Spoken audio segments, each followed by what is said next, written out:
Berbicara, mendengar, dan penguasaan kosakata adalah fondasi utama yang menentukan keberhasilan anak dalam belajar, bersosialisasi, dan berpikir kritis di masa depan. Kualitas interaksi verbal antara guru ataupun orang tua dan anak akan secara langsung membentuk struktur bahasa anak. Nah, jadi anak usia 0 sampai 6 tahun adalah masa pertumbuhan otak dan perkembangan bahasa anak. Kita sebagai pendidik ataupun orang tua bisa menstimulasi anak dengan cara memberi perhatian, diajak dengan membaca cerita bersama,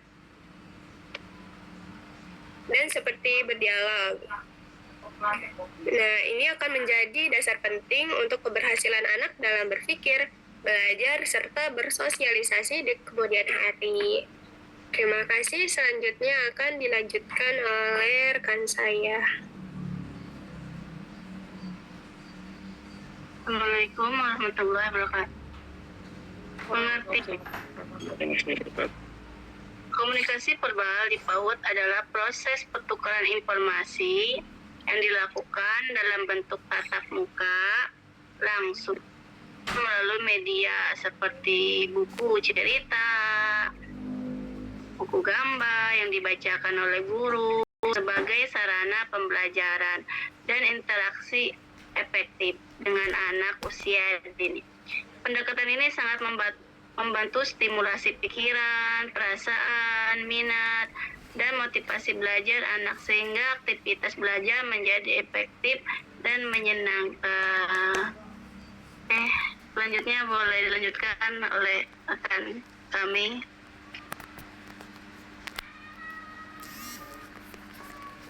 Baik, saya lanjutkan ya.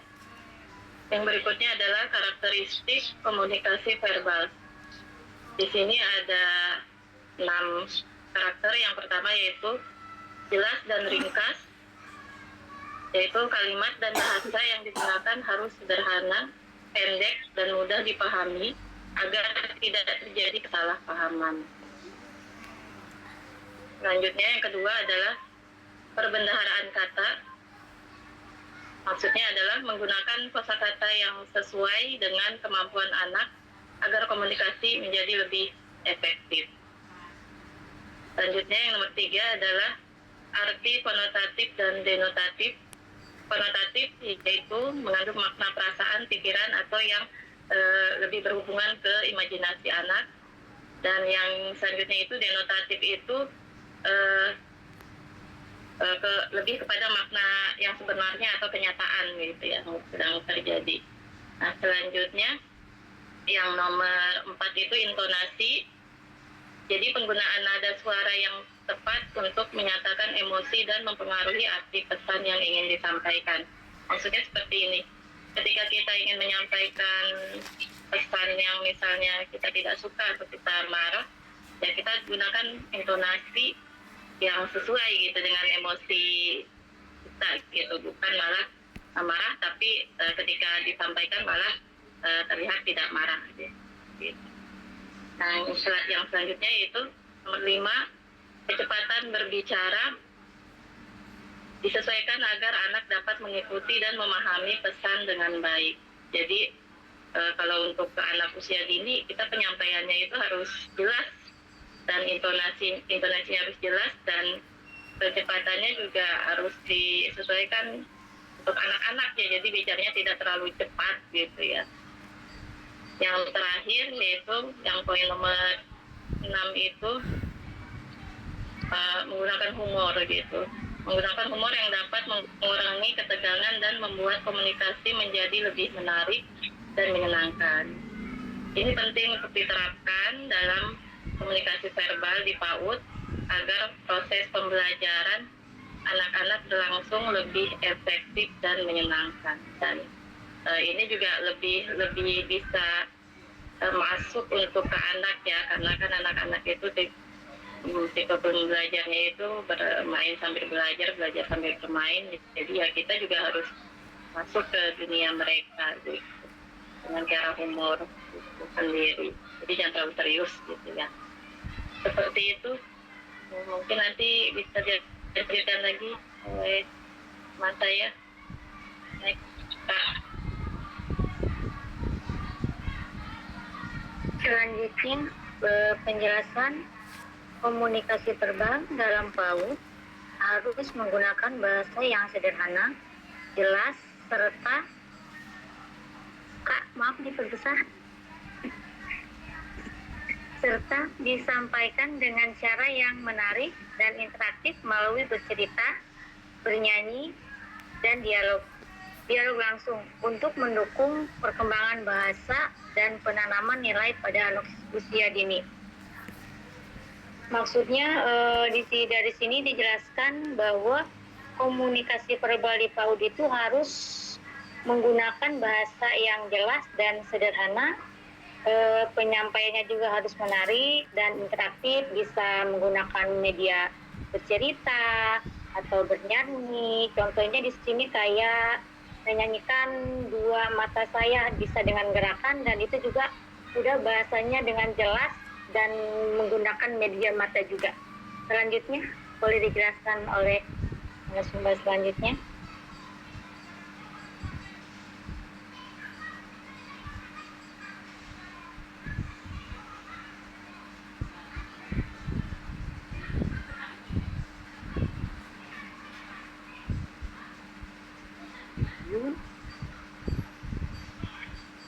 Selanjutnya, contoh kegiatan PAUD yang melatih intonasi dan kecepatan bicara. 1. Bermain bisik kata berantai. Tujuannya adalah untuk melatih pendengaran, kejelasan suara, dan ketepatan dalam pengucapannya. Contoh kegiatannya seperti guru bermain dengan anak, guru membisikkan kata seperti bola merah ke telinga satu anak yang pertama. Lalu anak itu membisikkan ke temannya kembali kata bola merah sampai ke anak yang terakhir. Dan anak yang terakhir lalu mengucapkan dengan keras di depan kelas, bola merah. Yang kedua, menyanyikan huruf vokal dan huruf abjad A sampai Z. Tujuannya untuk melatih irama bicara, intonasi, dan kemampuan mengikuti tempo. Contoh kegiatannya, anak-anak menyanyikan lagu huruf vokal A, I, U sampai O, seperti A untuk ayam, A, dan selanjutnya sampai O, atau huruf bersama sambil menunjuk kartu huruf bergambar. Yang ketiga, bermain acak kata.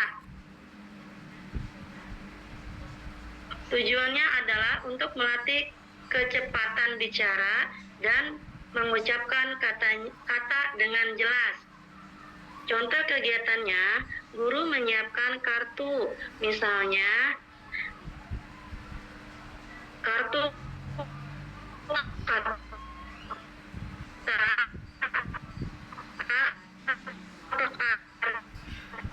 huruf dengan satu kata, misalnya apel, tapi kita menjadinya cepat. Lalu anak mengucapkannya kata apel dengan cepat, apel. Terus yang kedua, guru mengucapkannya dengan meminta anak mengucapkannya dengan pelan. Lalu anak mengucapkannya kata apel dengan apel. Tujuannya adalah untuk melatih kecepatan bicara dan mengucapkan kata dengan jelas. Yang ketiga, bermain teka-teki huruf. Tujuannya adalah untuk melatih anak berpikir cepat dan mengucapkan jawaban dengan jelas dan ekspresif. Contoh kegiatannya adalah guru memberikan clue atau petunjuk kepada anak. Contoh, aku adalah buah berwarna kuning. Bentukku bulat, warnaku kuning atau orange. Aku dimulai dengan huruf C. Lalu anak-anak menjawab jeruk. Yang kelima, meniup balon atau alat musik tiup kecil. Tujuannya melatih kekuatan napas, kontrol suara, dan kelancaran berbicara. Contoh kegiatannya, anak meniup balon kecil, peluit, atau seruling mainan. Setelah itu, guru mengaku bisa meniup fluid dengan suara keras dan pelan secara bergantian. Jadi, tujuan dari kegiatan-kegiatan bermain di atas adalah untuk melatih anak berbicara dengan jelas, lancar, dan penuh ekspresi, serta menyesuaikan kecepatan bicara sesuai dengan situasi. Sekian dari saya, mungkin bisa dilanjutkan oleh Bu Tini.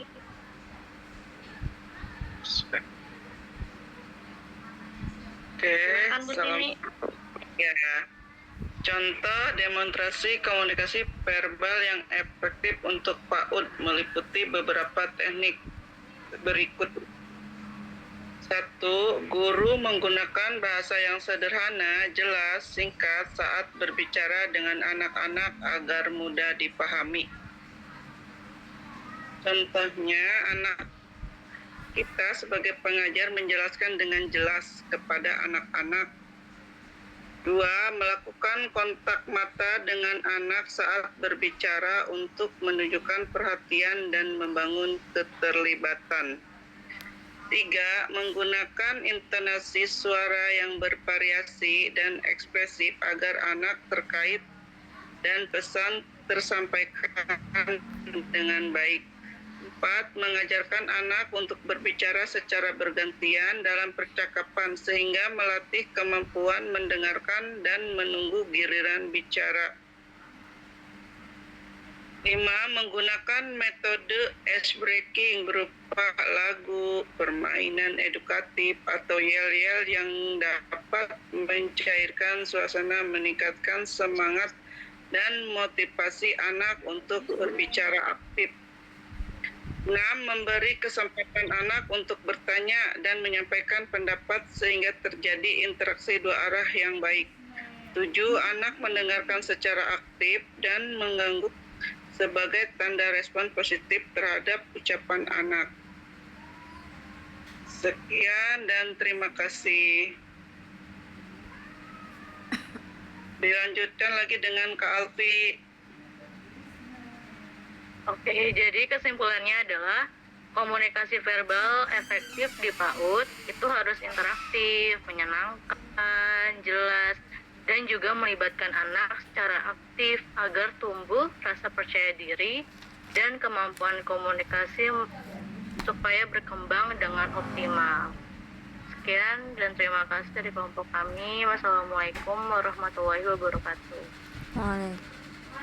Waalaikumsalam warahmatullahi wabarakatuh. Waalaikumsalam warahmatullahi wabarakatuh.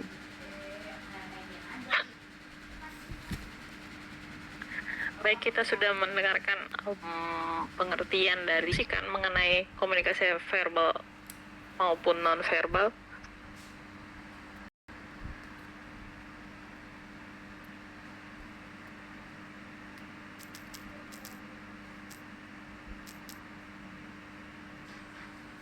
Terus ada suara dan lembut ramah itu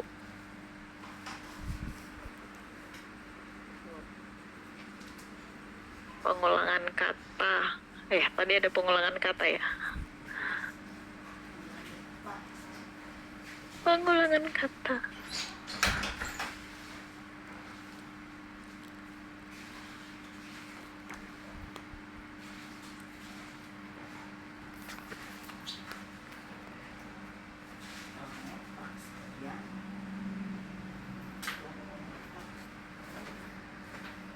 Ya, belum makan tuh.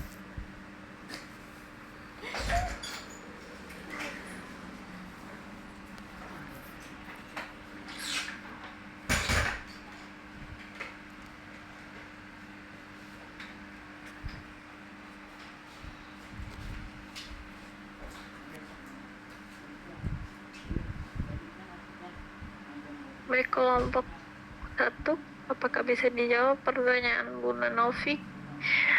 Assalamualaikum warahmatullahi wabarakatuh. Waalaikumsalam warahmatullahi wabarakatuh. Saya dari kelompok 1 ingin menjawab pertanyaannya Kak Novi. Kayak misalnya situasinya saat itu Ananda yang bernama Saka mengambil makanan temannya. Kita bisa bilang tidak, Saka ini punya teman Saka gitu. Seperti itu, sederhana dan anak itu akan mengerti. Tapi kita juga berbicaranya itu harus tatap matanya kayak gitu, dan tidak tidak bikin kaget gitu sering gitu kan Novi. Terima kasih. Oke, terima kasih Kak. Iya, barangkali teman-teman ada yang mau menambahkan.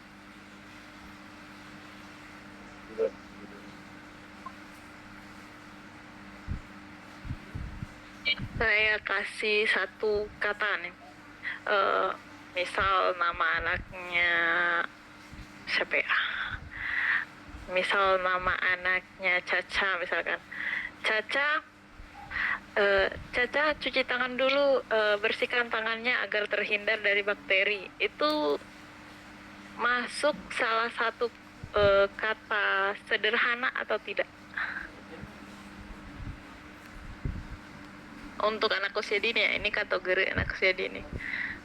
Ayo kita bersihkan tangannya agar terhindar dari bakteri. Tidak Ibu. Karena kita bisa bilang, ayo kita cuci tangan dulu. Baik. Setelah itu kita baru menjelaskan kenapa kita cuci tangan. Menurut saya begitu Ibu. Terima kasih.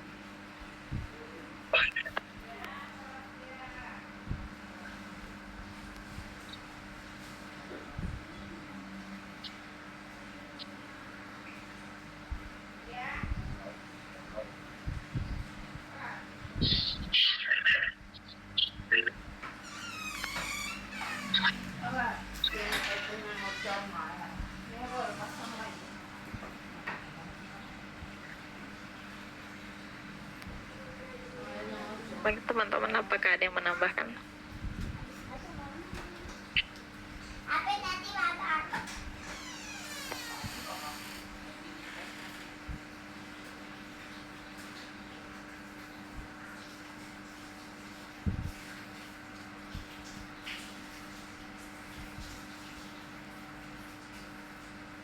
Saya mau menambahkan, Baik Bu. menurut Begini. saya kalimat sederhana karena sudah mengandung satu objek kita. Ayo kita bersihkan tangan dulu sebelum makan, gitu kan Bu? Ayo kita bersihkan dulu sebelum makan. Nah, itu udah mengandungkan kata subjek, satu kata subjek.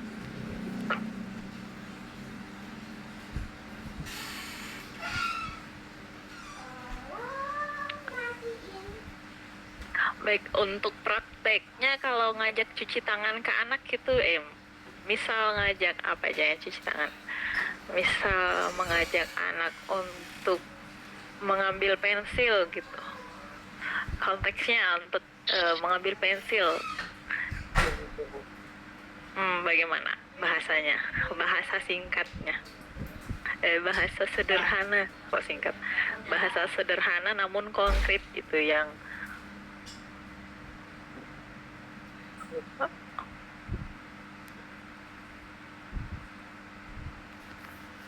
Bahasa perintah mungkin ya Bu ya.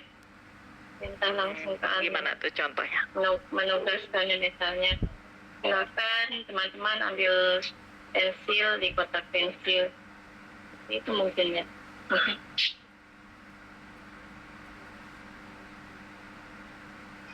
Kalau saya, kalau di sekolah, kalau nyuruh anak ambil pensil gitu ya Bu, paling tanya dulu siapa yang hari ini bawa pensil gitu. Boleh yuk, gitu.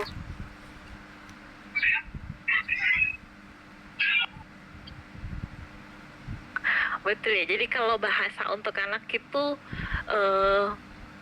cukup ayo ambil pensil gitu, ayo diambil pensilnya, itu cukup, dengan kata sesingkat itu cukup. Betul juga kata Bu Alfi tadi, kalau kita mengajak anak cuci tangan, ayo kita bersihkan tangan kita agar terhindar dari bakteri, itu terlalu panjang, itu tidak cukup sederhana untuk anak usia dini. Jadi cukup dengan ayo kita cuci tangan, sudah gitu. Nah, misal kita menjelaskan satu bola misalkan, atau menjelaskan satu apa ya namanya, bola dulu deh, kita mau menjelaskan bola. Jadi untuk mengenalkan bola ini, kita bisa menjelaskan ini bola merah, bola ini besar, ayo kita lempar bola. Itu maksud dari pengulangan kata untuk menjelaskan bagaimana bola untuk anak usia dini. Jadi kita lebih ke mengucapkan karakteristik dari bola tersebut. Nah, itu lebih mudah dimengerti oleh anak, pengucapan yang berulang seperti itu. Bukan yang menjelaskan sebab akibatnya itu belum cukup konkret, untuk masih abstrak untuk anak usia dini. Terkait apa sih namanya, penjelasan komunikasi verbal dan non verbal itu sudah sangat jelas dari teman-teman.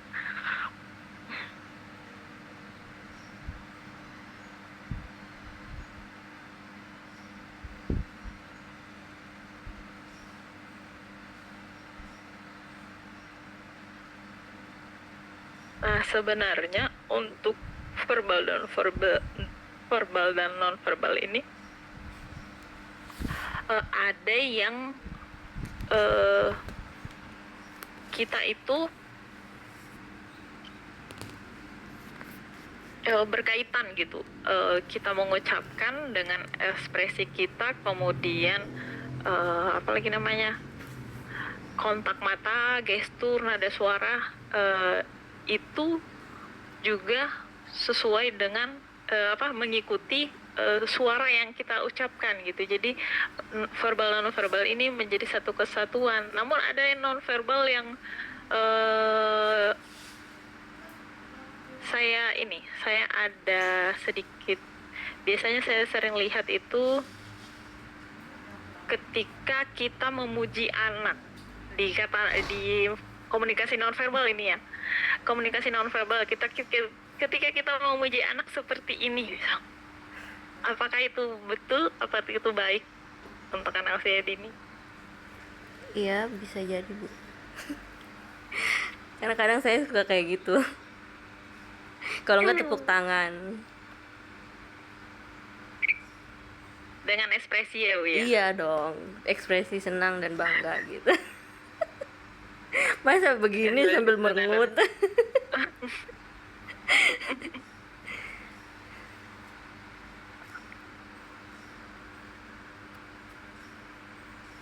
Nah, misal di suatu saat nanti, misal dia mencari ekspresi itu kembali dengan ini kembali, bagaimana?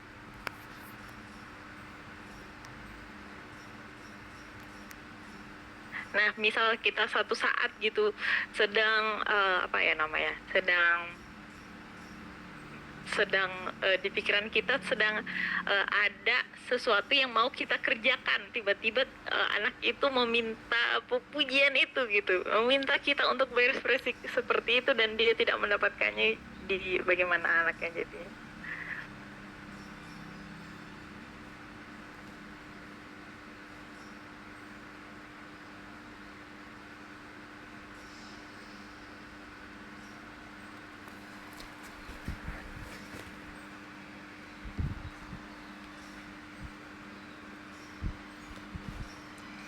Ayo atuh di yang lainnya di ngantuk kan. Beta lebih sepi ya kalau malam ya, beda dengan hari Minggu siang. Soalnya di saya suaranya putus-putus gitu, jadi kurang terdengar. Oh, apa kalau sinyal malam berubah? Pulsa suaranya Bu Ulfa di saya juga putus-putus masalahnya, jadi nggak paham nih apa yang mau dibicarakan. Oh iya. Tapi di suara Bunda Din di saya lancar ya? Apa?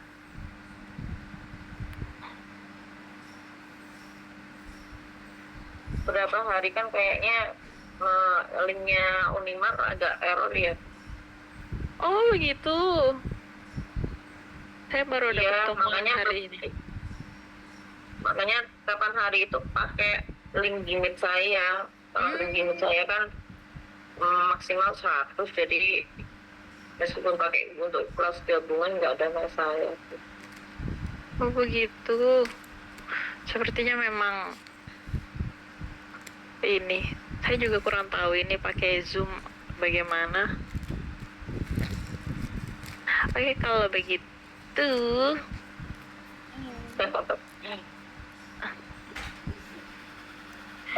Hanya berbagi pengalaman aja untuk baik. kebetulan langsung balik.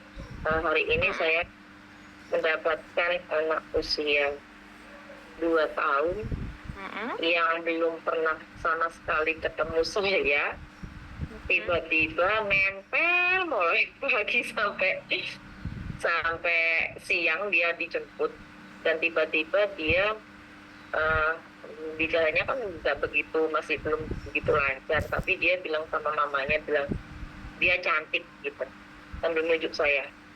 Terus saya bilang ke mamanya, apakah dia memang selalu pendiam ya, saya bilang gitu. Karena seharian ini hanya kadang memeluk saya dari belakang gitu, pada saat senam gitu tiba-tiba meluk kaki saya gitu kan. Habis gitu pada saat circle time gitu tiba-tiba dia duduk di bangkuan saya gitu. Tapi setiap kali saya tanya suka dengan nyanyian, ayo kita tepuk-tepuk yuk gitu, dia melaksanakan tapi nggak ada suara, entah karena dia belum jelas cara bicaranya atau gimana, usia 2 tahun. Tapi mamanya bilang sih pada saat tadi dijemput itu mamanya bilang interaksinya dia dengan si anak emang kurang karena mamanya bekerja, dan setelah jemput sekolah terus habis itu ditaruh di pengasuh, dan pengasuhnya apalagi neneknya juga jaga warung, jadi anaknya sih dibiarkan gitu, jadi interaksi verbalnya dia kurang. Tapi dia menunjukkan nih kalau non verbalnya dengan cara memeluk, dengan cara tiba-tiba gandeng tangan saya dan sebagainya. Makanya saya ternyata memang, dan ini jadi jadi pada saat presentasi, teman-teman presentasi ini jadi kembali lagi ke flashback tadi pagi saya. Adia Zahra ini memang anak yang belum mampu untuk mengungkapkan emosinya, tetapi dia melaksanakannya melalui nonverbal gitu. Jadi mungkin benar apa yang kata Bu Ulfa, kita harus menunjukkan ekspresi wajah kita seperti apa gitu ya, agar anak ini bisa respon gitu. Karena saya tuh kalau ketemu sama anak-anak itu lucu, tepin, ketawa gitu, jadi kan senyum terus aja seharian. Sampai teman saya tadi pagi tuh bilang gini, Bunda Din kok ketawa aja, aku kalau ketemu anak-anak tuh kayak pingin ketawa gitu, pingin nyubit itu nanti kena undang-undang gitu kan. Tapi mau tak gigit itu juga gimana gitu, gemesin gitu kan. Jadinya anak-anak itu nempel terus, apalagi saat pertama kali karena kan anak-anak ini usia 2-3 tahun ini sudah diajarkan untuk menulis, bukan mencoret tetapi menulis gitu. Nah tadi saya ubah strateginya gitu, saya ajak untuk membuat plastisin dari tepung terigu gitu. Nah akhirnya bukunya ditaruh semua tuh sama pensilnya mereka. Saya hanya pikirnya usia kelompok bermain adalah sensornya yang bermain kan gitu. Nah, akhirnya mereka yang tadinya hanya diam saat saya masuk kelas, karena saya kan baru ya di lembaga itu, masuk ke kelas, mereka hanya diam. Begitu saya melaksanakan strategi bermain sensor tadi, nah akhirnya semuanya ditaruh, bukunya ditaruh, pensilnya ditaruh. Akhirnya gurunya yang ada di sana bilang, wah ternyata Bu Dadi menarik daya minat anak, bilang gitu. Saya bilang, anak usia 2 sampai 4 tahun itu sensornya yang dibuat main, jangan diajak menulis, saya bilang gitu. Nanti kalau anaknya sudah kuat meremas, kuat menyobek dan sebagainya, itu baru kita perkenalkan pegang pensil yang benar itu seperti apa. Terus nanti mencoret dulu, jangan langsung bikin A. Langsung bikin A tadi, bikin A, B, C gitu. Makanya tadi akhirnya si Zahra ini makanya gelandot terus ke saya gitu. Jadi ya mungkin buat pengalaman teman-teman ya, kalau yang lembaganya masih menerapkan calistung karena tuntutan orang tua, perkuat dulu untuk jari-jarinya si anak gitu. Ini berbagi pengalaman ya Bu. Iya Bu. Terima kasih. Pengalaman yang sering terjadi di ini tuh di sekolah. Iya, jadinya kan KB. ini ya, apa namanya, bikin mood anak juga, bikin kayak gimana gitu, jadi malah jadi tertekan gitu nggak sih Bu? Kasian gitu kan anaknya jadinya. Nggak bisa menulis, kejengkelan gitu kan. Benar, betul.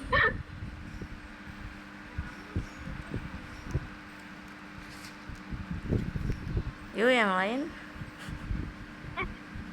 Saya mau berbagi juga. Jadi komunikasi efektif itu akan terjadi kalau verbal dan non verbalnya tuh konsisten gitu ya. Jadi guru itu kalau bersuara lembut, kemudian tersenyum, itu anak akan merasa diterima dan dihargai. Di situ kenapa anak itu jadi gelandotan, itu karena merasa didengarkan sama sama gurunya, seperti itu.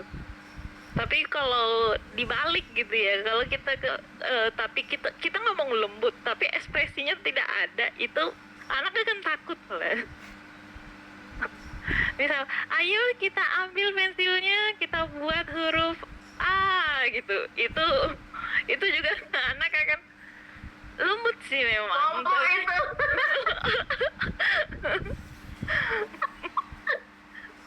Di situ, wah ini udah anak-anak juga tahu itu. Ini lagi gitu.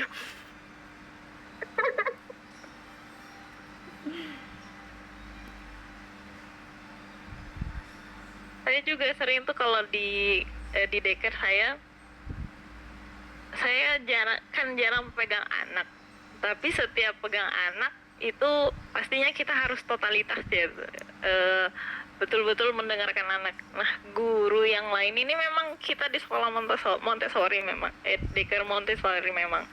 Daycare Montessori kan kita ada ada yang kaku. Di Montessori itu ada yang kaku, strukturnya tuh kaku. Oke, hari ini kita akan belajar ini gitu. Nah, satu guru ini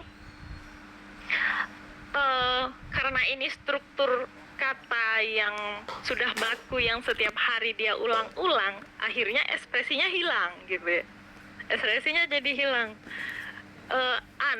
Anak yang sebenarnya itu suka dengan mainan itu, ketika ditanyakan, kan kalau di Montessori pasti, apakah kamu ingin mencobanya gitu, biasanya kan ada gitu ya, apakah kamu ingin mencobanya, gurunya mau gitu, apakah kamu ingin mencobanya gitu. Terus anak ini malah bilang, mau ganti deh Miss, nggak mau yang ini gitu. Langsung diganti karena struktur apa sih, memang itu aturan bermain Montessori, tapi karena dia sudah setiap hari mengulang-ulang kata itu, ekspresinya hilang. Jadi di situ langsung saya bilang, kamu ekspresinya hilang barusan. Kamu bicaranya seperti berbicara dengan semacam cuma kewajiban ini melakukan satu kewajiban sudah selesai tutup gitu. Itu anak itu tidak akan Bukan tertarik. kewajiban ya berarti, Bu. Iya betul. Nah di Montessori itu memang ada yang presentasi yang dilakukan guru dan itu bahasanya memang hari ini kita akan melakukan ini.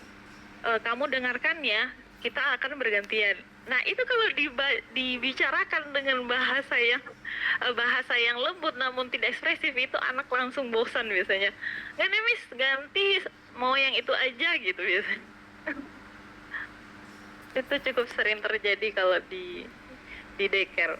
Makanya guru-guru dengan wajah yang seperti itu langsung saya pindahkan. Kamu di bayi aja deh. Kamu ajar bayi aja deh. Kalau diajar dengan guru yang seperti itu, kasihan anak-anaknya besok tidak masuk.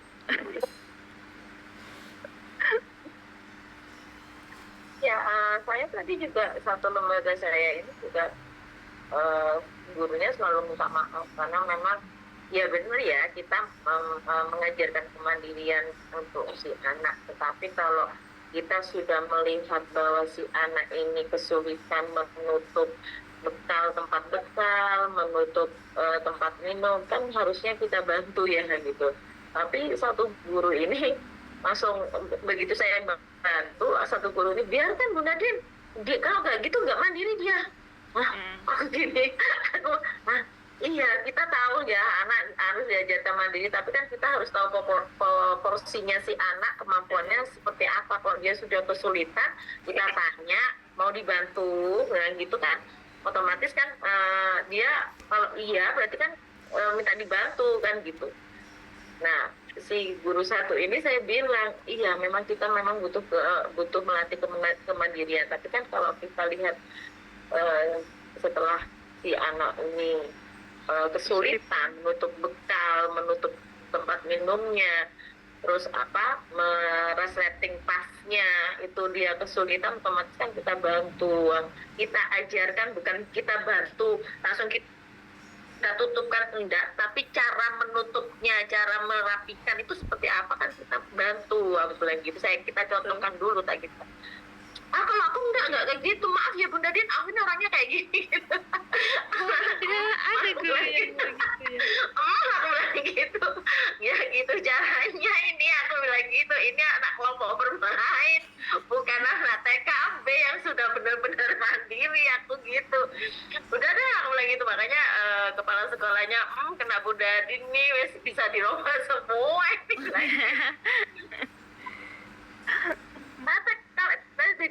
Ditaruh TKB aja di sini ya, bilang gitu sampai kepala sekolahnya. Makanya saya tuh nggak tahu ya, saya tuh masuk di anak-anak yang usia 2 tahun bisa, masuk yang di 5 tahun bisa, dan karena suka sama senyum mereka, celotehan kadang itu celotehannya, Bunda kok bibirnya merah sih, dikasih apa? Nah itu kan sesuatu yang aneh buat mereka, tapi kan buat kita nih memalukan kan gitu. Itu kadang yang bikin saya tuh kangen dengan anak-anak itu seperti itu gitu. Makanya jadi guru itu gampang-gampang susah ya, dengan ekspresi wajah kita yang harus tersenyum, harus selalu tahu anak ini punya masalah nih, gimana kita empati keluar, bukan pura-pura sedih ya, tetapi merasakan apa yang mereka rasakan saat mereka sedih, saat mereka senang. Itu tuh ekspresi nonverbal kita itu juga harus belajar kayaknya ya Bu saya. Iya betul Bunda Din.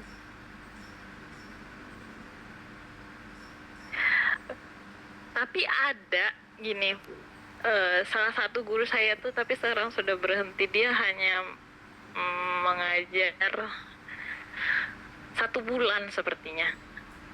Dia sudah mengucapkan, sudah berekspresi lembut, kemudian bahasanya juga singkat, tutur katanya bagus, tapi memang mimik wajahnya itu meskipun dia senyum, anak itu takut. Tapi ada guru yang seperti itu, ada Bun. Oh iya ada, aku juga ikut itu Juta ya, wajahnya wajah Juta. Wajahnya memang padahal kalau kita biasanya kalau ngobrol di belakang anak itu anak orangnya ya kocak gitu kan ya, tapi kalau di depan anak itu ada anak itu takut sama dia, nggak mau, malah ada anak akhirnya nggak mau masuk karena ada itu saya juga bingung cara mengatasi yang seperti itu, tapi memang dari mimik wajahnya ke anak itu apa yang ditakuti anak di sini nih gitu.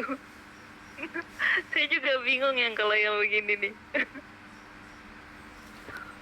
Kak saya ini juga wajah-wajah jutek katanya wali murid. Gitu.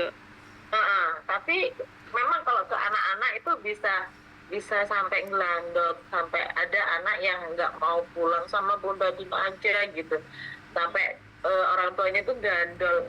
Nggak tahu, tapi wali murid bilang Bunda Dina nggak pernah bisa senyum ya, Nur. Nggak tahu juga, padahal juga biasa aja wajahku. Tapi teman-teman bilang wajahku memang wajah jutek gitu. Oh gitu. Dan sedangkan kalau ketemu sama orang itu belum kenal tuh memang aku nggak maksudnya kenal tapi nggak terlalu deket, itu memang apa ya, bukan menjaga jarak ya. Untuk kita melihat karakter orang itu kan harus observasi dulu. Kalau aku memang orang itu seperti itu.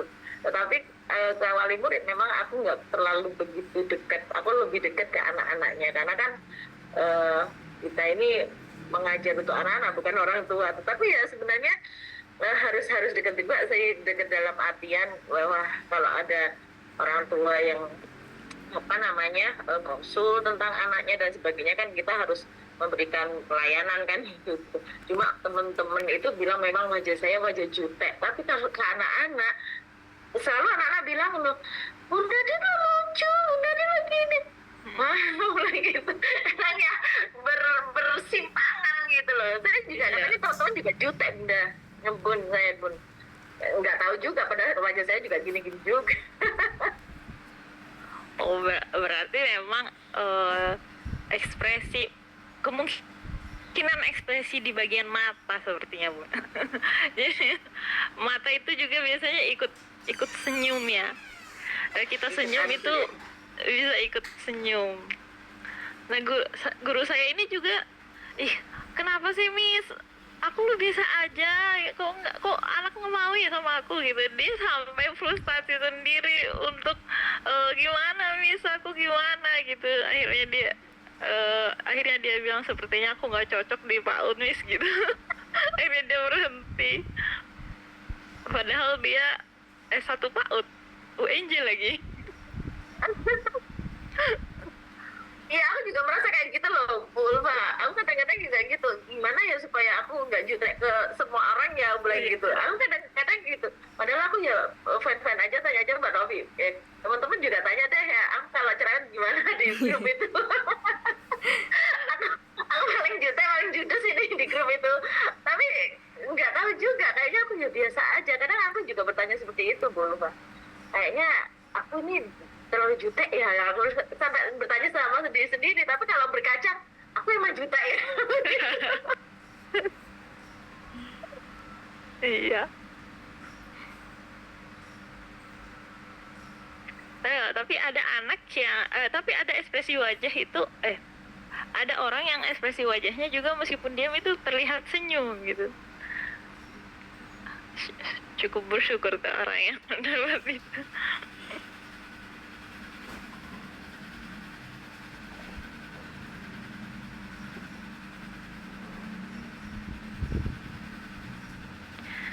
Aku mau tanya nih, Bun, soal ini non-verbal. Kan kita ini kayak tadi malam saya ngerjakan tunjangan data guru se-Indonesia ini kan hari ini harus cair semua gitu kan tunjangannya. Saya ini kalau sudah mengerjakan sesuatu yang serius kan dari saya ini tempuk gitu kan. Nah, apa ya tempuk itu ya? Bersatu gitu ya, alisnya itu bersatu gitu kan. Oh. Sama tadi juga saya mendengarkan cerita salah satu anak itu juga seperti itu katanya. Nadine kok serius banget bilang gitu mendengarkan ceritanya si anak gitu, karena lucu aja gitu. Aku sih menganggapnya lucu ceritanya, cuma karena terlalu serius sampai akhirnya alisnya jadi satu, katanya temenku gitu. Nah, wajah seperti itu apakah bisa disebut ekspresi wajah positif kah? Ataukah wajah yang bagaimana ya Bu?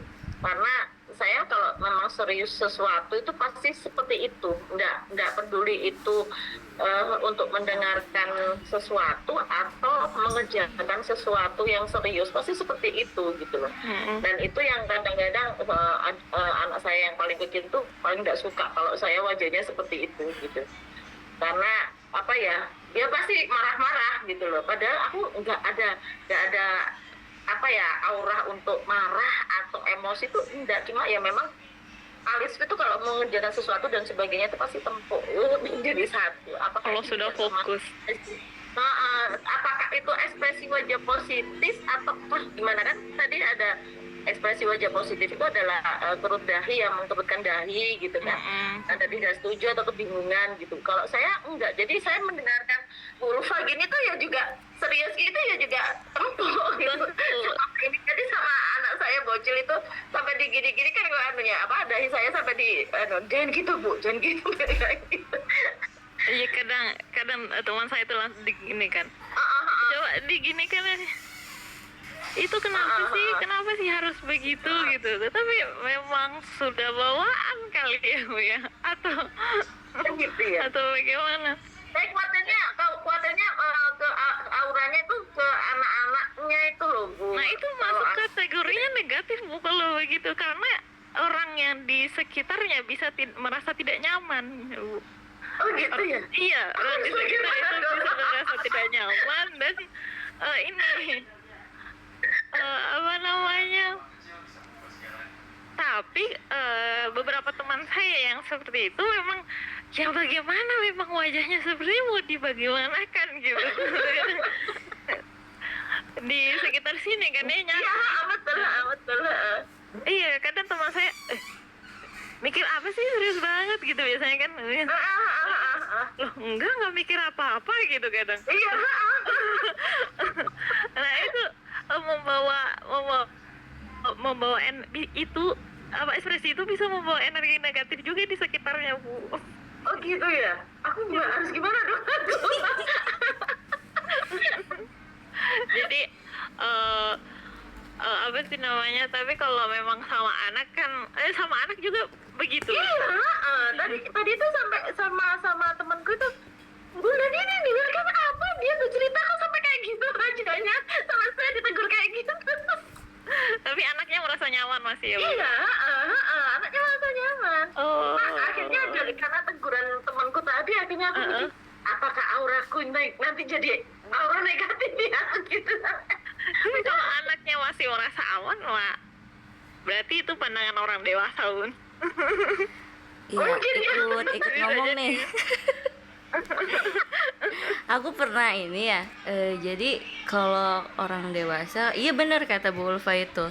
Tapi kalau anak kecil itu tahu loh kayak perasaan kita itu yang sesungguhnya apa, meskipun raut wajah kita itu kayak nekuk atau kayak melotot gitu, itu padahal kita nggak marah, mereka tahu gitu, mereka tahu emosi kita itu seperti apa, gimana ya, apa ya namanya itu ya, kayak pokoknya mereka tahu lah. Mereka tuh bisa paham gitu ya, Bun. Apa suasana dingin sama suram itu. Iya betul. Mereka bisa tahu meskipun ekspresi ini tidak mendukung.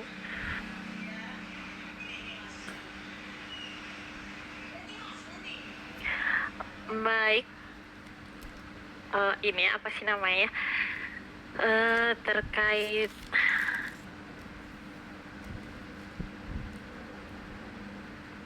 absensi, ternyata saya selama ini salah isi salah link. Teman-teman ada foto yang minggu lalu tidak, saya tidak ada lagi fotonya.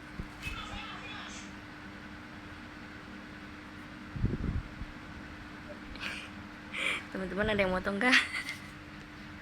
Enggak. Bagaimana ini?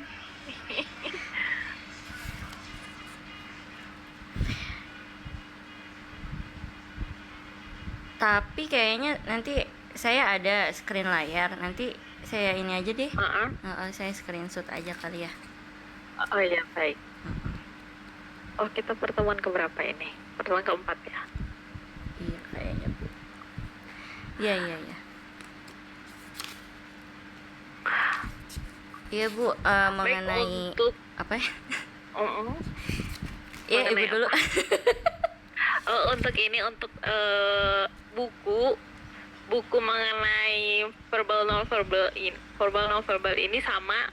Saya juga merekomendasikan bukunya Faber and King, itu Joanna Faber and Julie King. Kalau judulnya yang ini itu tentang apa namanya, How to Talk So Little Kids Will Listen. Jadi bukunya itu tahun 2017. Saya sebenarnya ada PowerPoint dari kita awal pertemuan, saya tidak pernah kasih.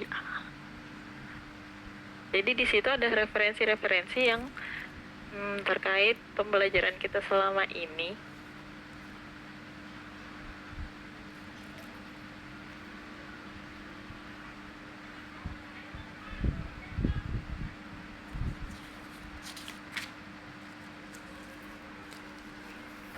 Saya pengambilan referensinya juga di tahun 2018, Mas.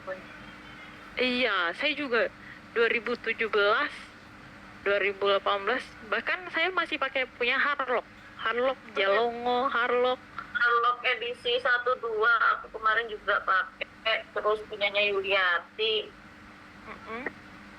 Gordon. punyanya Lin Merot. Teman-teman kemarin tak kasih bahan tugas itu dari P3TK dan PLB Bandung untuk materinya apa namanya, PKB, konsep komunikasi efektif. Oh, pantas semua kemarin yang pertemuan itu apa sih namanya, PowerPoint-nya ada Kemendikbud gitu. Ada, aku ngambilnya juga dari Kemendikbud juga ada, Bun. Yang landasan teoritis komunikasi itu, Iya, itu. aku sebagian mengambil juga dari Kemdikbud, di sana kan juga ada. Betul, di Kemendikbud memang sebenarnya Kemendikbud Kemendikdasmen juga sekarang. ngambil. Oh, Kemendikdasmen. Iya betul, Kemendikdasmen. Kemarin ngambilnya di sebenarnya mereka juga ngambilnya sesuai teori-teori dari Harlock dan lain-lain. Yase, Harlock, Vygotsky, Jodewantoro, sama apa kemarin dia? Aku kemarin sebentar bahan kita lihat. Cuma saya sama Kemdikdasmen ini entah hanya di Kemdikdasmen atau dosen-dosen saya juga itu, dosen-dosen saya di UNJ itu, mereka banyak yang belum memahami Montessori secara mendalam. Jadi Montessori ini Montessori ini hanya dipandang di materialnya yang mahal, kemudian padahal teorinya itu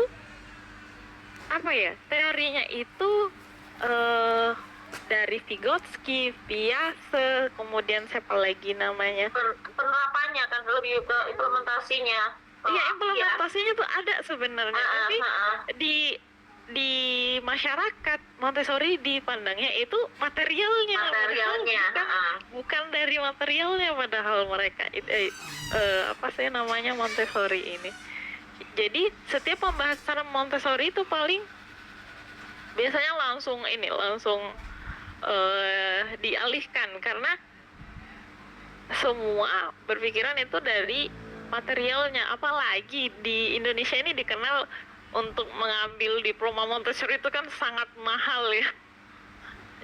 Jadi saya pengen Betul, mahal banget. saya sendiri tuh secara pribadi memberikan informasi mengenai Montessori itu bukan tentang material loh gitu.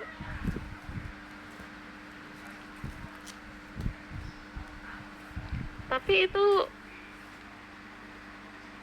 sebentar saya kirimkannya. Kalau punya saya ini cukup singkat sih punya saya.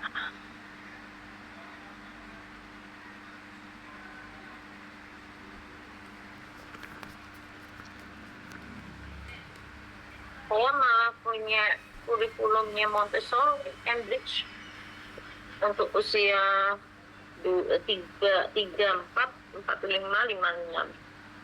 Karena saya kan belajar di Australia juga tentang hal itu. Oh, 3, 4, 5, 6. Ya, 3, 4, 5, 6. Jadi memang di pembelajaran kita tentang Montessori di Indonesia ini miss ya, kalau aku bilang miss. Iya, Miss di Indonesia. Karena ternyata pada saat aku belajar di sana itu nggak seperti apa yang saya bayangkan gitu loh. Iya. Jadi saya belajar cuma oh gitu cuma gitu toh. Jadi saya nggak bisa berkata apa-apa karena pola pikirnya beda banget nih. Miskomunikasi kita di sini. Bentar. Sunshine teacher saya punya Oh, sunshine teacher.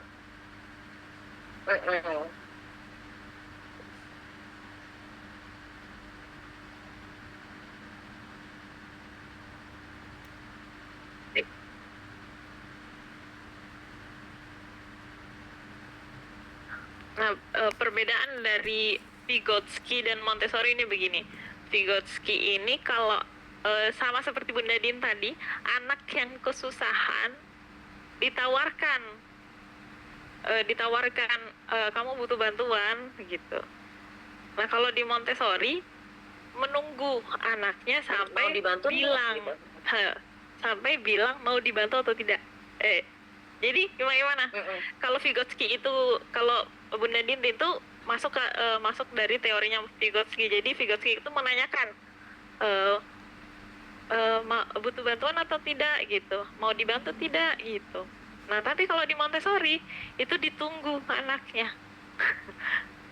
Ditunggu anaknya sampai anaknya minta bantuan. Dan yang anak kalau kesusahan itu memang dia masih berusaha, tapi ada saatnya dia pasti minta tolong kalau betul-betul dia merasa kesulitan. Nah, di tempat kami itu sering terlihat yang seperti itu.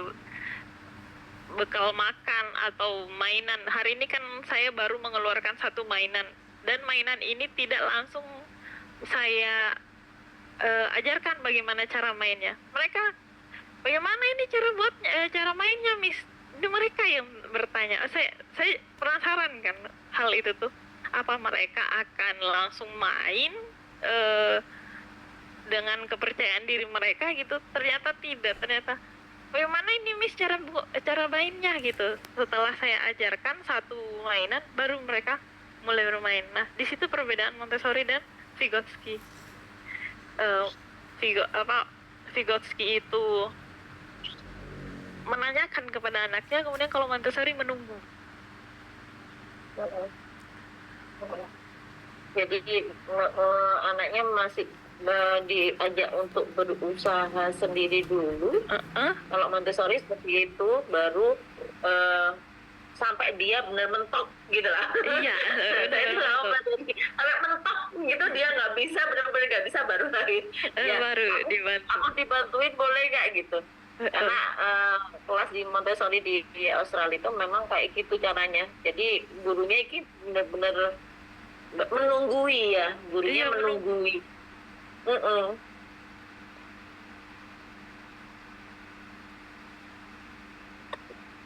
Baik, salah tempat downloadnya. Saya download dulu. Oke, untuk pembahasan verbal non-verbal, mungkin karena teman-teman sudah baca juga ya, jadi sudah cukup paham mengenai verbal dan non verbal ini gitu. Nah itu bagusnya kalau kita membaca lebih dulu, jadi cepat pahamnya. Nah kita akan membahas mengenai pembahasan minggu depan seperti biasa. Karena saya 5 menit lagi ada meeting aplikasi. Kebetulan saya membuat aplikasi untuk lembaga. Semoga bisa digunakan di lembaga. Share-nya saya apakah terlihat? Sudah. Oke. Jadi minggu depan itu jadi 3 kelompok. Jadi menerapkan teknik komunikasi inti, active listening, iMessage, sama pujian proses.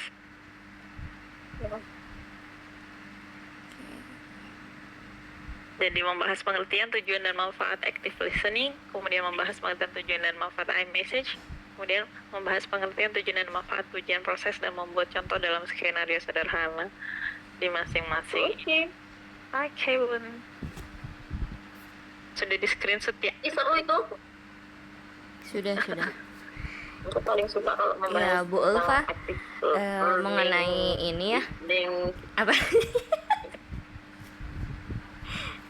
Oke, aku dulu ya, I Bun. like that. Aku dulu ya, Bun. I like that. Oke, mengenai tentang nanti untuk UTS, teman-teman sepakat untuk membuat itu. makalah. Iya. Oh, beneran? Teman-teman gimana? Katanya kan mau tuh buat makalah. Kalau aja Bun, enak Bun, aku paling suka. Esai kan buat buku ya? Iya, terakhir ya? Betul. Kan tugas akhir kita kan membuat buku. Jadi untuk mencapai membuat buku itu kan kita perlu banyak teori kan, Bun ya. Perlu juga banyak studi kasus. Jadi kalau kita ujiannya itu pemahaman yang menjawab pertanyaan pada hari itu, lalu bagaimana kita menyelesaikan tujuan akhir kita begitu. Kalau menurut saya seperti itu. Makanya kemarin teman-teman gimana mau bikin apa Bunda gini gitu kan. Bikin makalah aja deh, aku bilang gitu. Aku paling suka soalnya bikin makalah karena tugas-tugasku yang di Australia itu juga semuanya essay. Nggak ada tuh yang namanya kita presentasi, malah dosen presentasi langsung dilempar. Ya kayak Bu Ulfa gini, jadi presentasi seperti ini dilempar nih.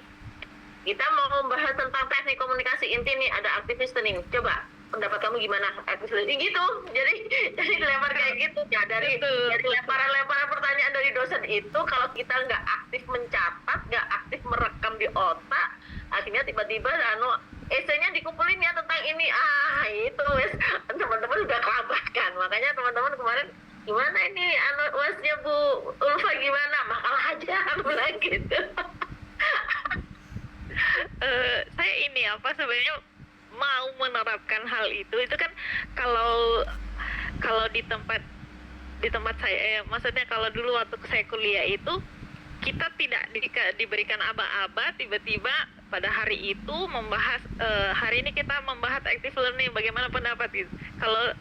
Tapi yang saya kejadian saya waktu itu, saya jadi diam karena tidak punya tidak punya persiapan yang saya baca mengenai active learning itu seperti apa, kemudian active listening seperti apa, iMessage seperti apa. Jadi saya ingin menerapkan bagaimana kalau kita ada proses dulu, membaca dulu sebelumnya, kemudian baru kita bicarakan di minggu selanjutnya. Maksud saya seperti itu. Soalnya kalau tidak ada persiapan kita bagaimana ini? Ngangong-ngangong jadinya, Bu. Iya betul. Iya, Dan saya selalu saya belajar di Australia juga. Makanya saya dulu sering dibilang sering diam karena tunggu, kita belum baca nih, gimana nih.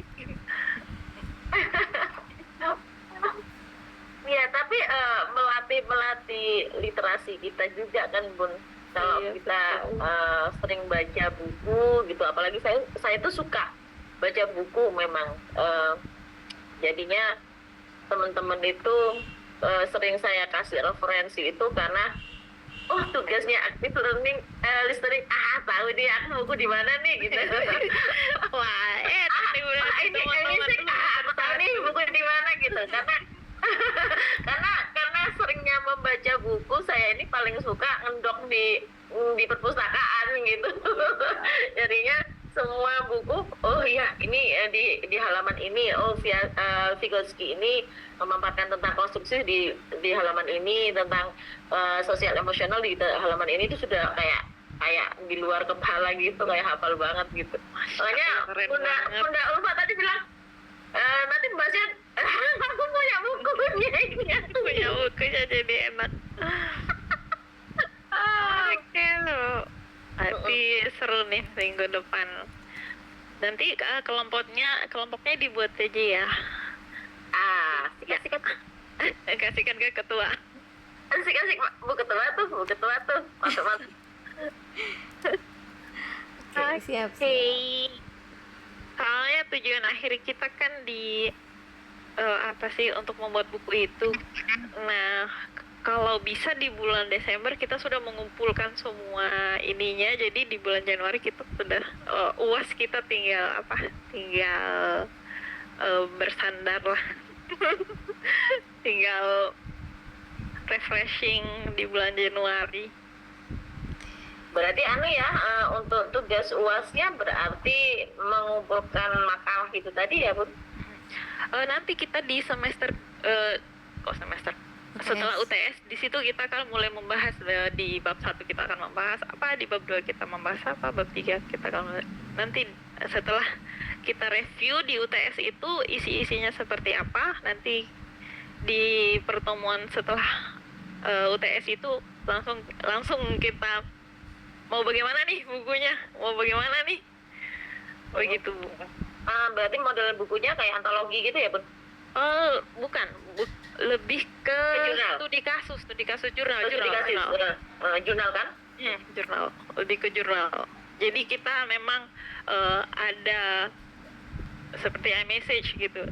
Jadi dalam iMessage itu kita bukan menjelaskan iMessage menurut ini tekniknya seperti apa, tapi seperti apa iMessage itu, dan di PAUD bagaimana gitu studi kasusnya. Makanya setiap pertemuan saya selalu studi kasus begitu kan. Ya begitu. Saya sudah terlambat. Nanti per individu gitu ya? Makalahnya per individu kan? Iya, per individu. Kalau Iya bukunya berarti nanti dijadiin satu gitu ya Bu ya? Apanya? Kalau nanti UAS pembukuannya dijadiin satu atau gimana? UAS pembukuannya bukan, nanti kan sudah selesai nih UTS. Nanti di pertemuan selanjutnya kita kita evaluasi, refleksi ya.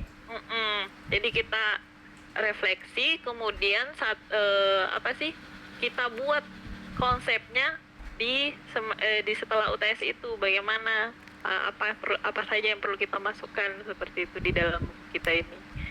Jadi buku kita bukan yang teori tapi lebih ke praktis, lebih ke studi kasusnya. Praktis di pendidikan manusia dini itu kita bagaimana sih gitu, dan solusinya bagaimana, seperti itu. Nah, membuat bukunya Jadi itu gini loh Mbak Nov, individu Mbak kan? Nov, mungkin tak perjelas ya Bu Baik. Ulfa ya.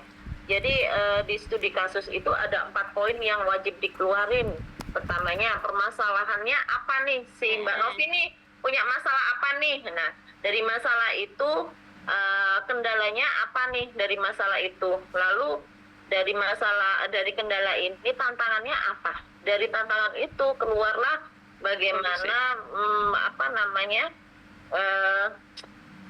pesan moralnya gitu, solusinya bagaimana tuh gitu dari situ gitu.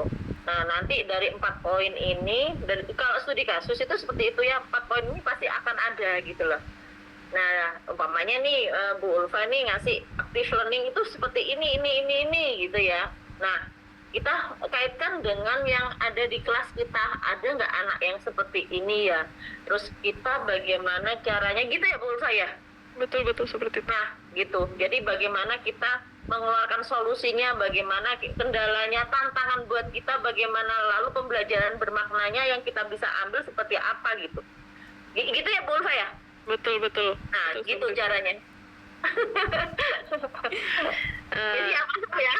Nanti ramu lagi di grup. Gimana ini gitu? Mau ketemu Bu Ulfa, diperjelas lagi gitu loh. Jadi kita memang mungkin di awal misal di bab 1 kita membahas mengenai komunikasi efektif itu bagaimana. Nah, di komunikasi efektif itu kita bisa memberitahukan komunikasi efektif itu seperti ini, dan di situ kita jabarkan kalau di PAUD itu kita ada yang namanya verbal non-verbal, ada yang namanya active listening, ada iMessage gitu, kemudian ada ujian. Nah, setelah itu di setiap bab selanjutnya kita iMessage itu bagaimana sih penerapannya di PAUD gitu. Implementasinya bagaimana? Nah, implementasinya di PAUD bagaimana, kemudian solusinya apa dari berbagai pandangan seperti itu. Misal kita bisa pandangan Vygotsky bagaimana, pandangan Piaget bagaimana, pandangan siapa lagi namanya, Montessori bagaimana, seperti itu. Seperti itu. Semoga buku kita jadi ya Bun. Amin. Amin. Baik, kita ini apa sih namanya? Kita screenshot dulu bersama-sama. Sudah saya screenshot. Oh, sudah. Mungkin ada yang belum ready. Sudah. Oh, sudah. Oke, baik, Bun. Oh, itu ya. Ini yang minggu ini. Buat saya kirimin. Oh, oke. Terima kasih, Melin. Terima kasih semuanya. Sama-sama. Terima kasih Bu Ulfa. Baik, Terima kasih, Bu. sampai jumpa. Semuanya teman-teman. Sampai jumpa pertemuan berikutnya. Ya, Bu. Kita tutup pertemuan kita pada malam hari ini dengan bacaan Alhamdulillah dan doa kafaratul majelis. Alhamdulillahirobbilalamin. Subhanallah. Asyhadu an la ilaha illa anta astaghfiruka. Baik, terima kasih. Terima kasih atas diskusinya malam ini. Wassalamualaikum warahmatullahi wabarakatuh. Waalaikumsalam warahmatullahi wabarakatuh. Terima kasih Bu Ulfa. Terima kasih, Bu.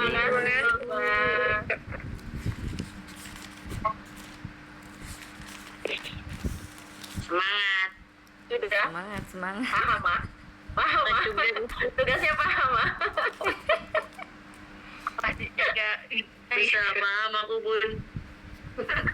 Ayo dibagi yuk Pak Novi. Mumpung masih ada di Zoom, yuk dibagi yuk.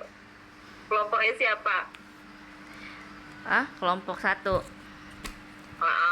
Kelompok 1. Tolong yang kelompok 1 pindahin ke kelompok 1 mulu dari kemarin. Sama di-spin aja Bu Novi. Novi. Disepin. Berisik amat dah. Ya udah, ntar aja tuh ya disepinnya. Nanti dikasih loh ya tema 1 aktif listening siapa aja, kelompok 1 aktif listening siapa aja. Oh iya, itu mah Gitu. pasti, Bu. Jangan sampai bis kayak yang dosenku tersayang gitu. Pengen jinak, pengen deket gitu tak. Jangan ketawa aja. Gak ada orangnya, ketawa aja. Ya dah, malam. Assalamualaikum. Waalaikumsalam warahmatullahi wabarakatuh.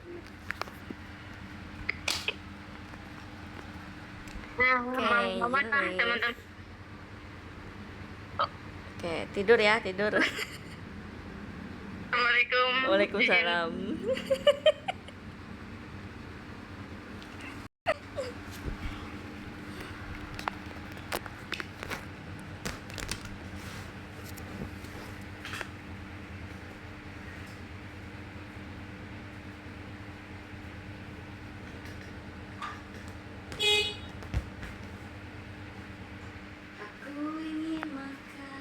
berisik jasad tuh yang bikin motor, nggak nolongin orang.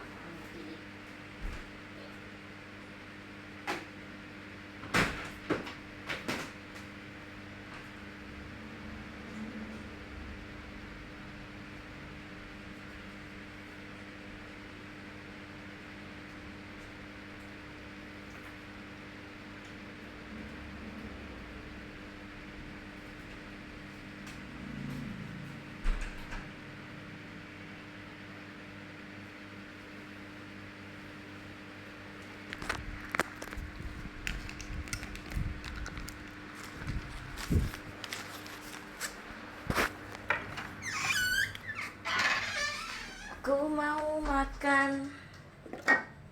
Wih, kok ini gak ada yang lain tah. Indomie nasinya habis. Gue mau masak Indomie.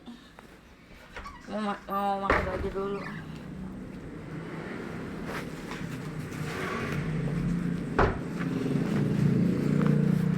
Dan jadi kunci mau makan.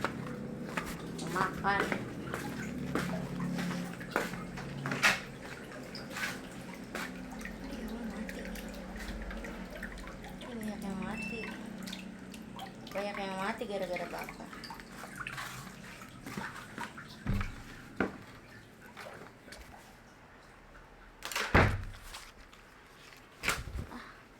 Kan mati jadi.